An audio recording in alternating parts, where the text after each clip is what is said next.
Hello, everyone. I hope you're all doing well. Let's jump into today's encouragement.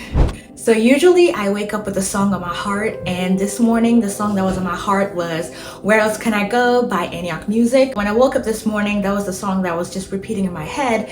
And so typically when that happens, I usually use that song during my quiet time with the Lord, during my worship devotion or my worship session with the Lord. And so as I was, worshiping with that this morning, one line in the bridge stood out particularly to me, and that was, "The seas may rage, but you walk on water." And as I kept thinking about those words, I kept pondering over it. And, it really took me to the fact that in life, we all go through storms. We all go through, tough times, whether you're a Christian or not.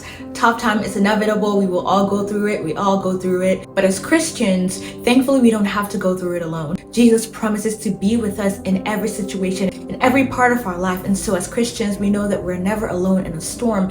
And so that phrase really stood out to me. And as I kept thinking over it, I just wanted to share two things that stands out to me when I think about the fact that Jesus promises to be with us in the storm.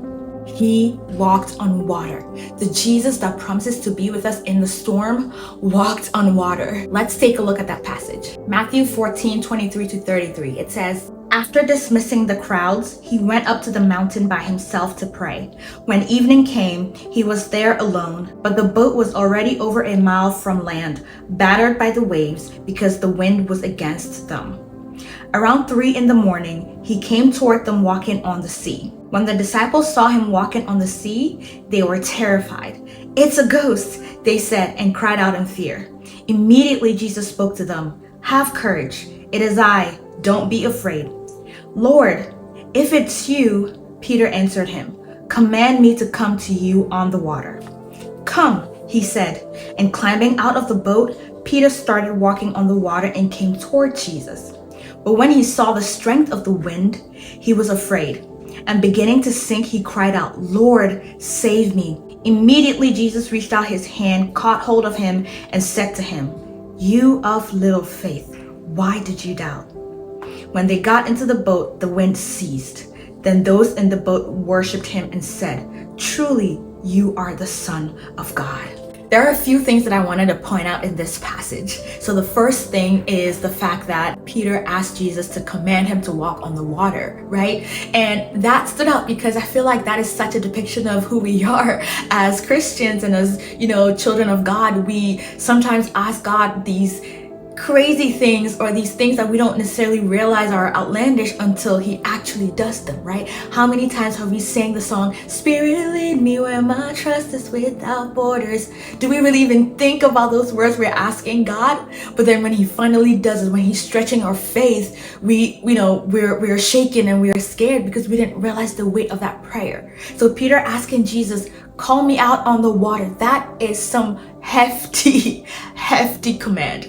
Right? And Jesus, of course, does it because he knows what's at the end of that command. He knows what's at the end of your obedience. If you do come on the waters, it's going to stretch your faith. It's going to help you confront whether you actually have faith in God or not, right? And that's exactly what we see here in the story, because when Peter comes on the water, when he's focused on Jesus, he was actually walking on water. But then what does he do? As soon as he takes his gaze off of Jesus and focuses on the surroundings, on what's going on around him, immediately he begins to sink. Doesn't that remind us of us? Doesn't that remind us of what we do? What we tend to do all the time. When we're so focused on Jesus, we seem to be weathering the storm. It doesn't mean that the storm is not happening. It is happening, but our focus is on Jesus. And so we are not even fazed by it. But as soon as we start looking at the problem, it gets bigger, it gets bigger, it gets stronger, and it gets stronger. And then we start to drown. We start to drown and we start to lose focus. We start to panic and we start to make decisions that are not right. The third thing that stood out to me in this passage was when Jesus said, "O ye of little faith, why did you doubt?" Now we will come back to this after we read the second passage. So the second thing that I want us to remember about the Jesus that is going to be with us in the storm is that the winds and the seas obey him. Let's look at the passage. Matthew 8:23-27. It says, "As he got into the boat, his disciples followed him. Suddenly, a violent storm arose on the sea, so that the boat was being swamped by the waves. But he was sleeping," he being Jesus. So the disciples came and woke him up, saying, "Lord, save us. We are going to die." But he said to them, "Why are you fearful, you of little faith?" Again. Then he got up and rebuked the winds and the sea, and there was a great calm. The men were amazed and asked, "What kind of man is this? Even the winds and the sea obey him." Man, that question is so weighty for me, and that question in itself really just brings so much awe into my eyes when it comes to Jesus, because it's like, man, what kind of man is this? Who are you that even the winds and the sea obeys you? They listen to you. That really, really describes the awe of Jesus, the might of Jesus.